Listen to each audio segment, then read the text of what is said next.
Hey everybody, Pellets here. I just want to give you guys a really quick tip.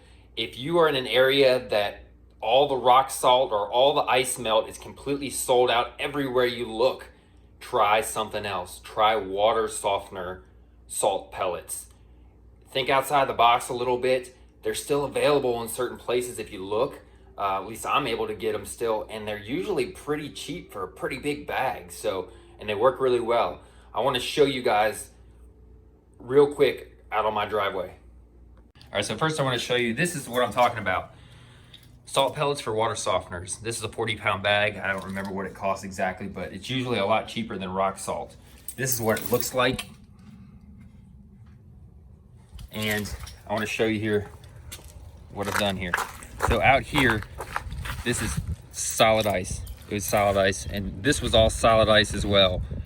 And I threw that water softener salt pellets all up here, and all this solid ice is now completely melted in a matter of about, I want to say about 20 minutes.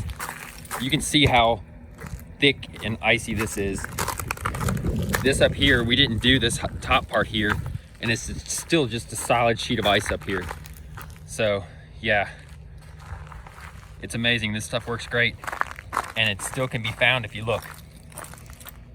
All right, guys, please share this video with everybody that you know, and check out my Facebook Pellets page and my YouTube channel. I'll see you guys next time. Bye.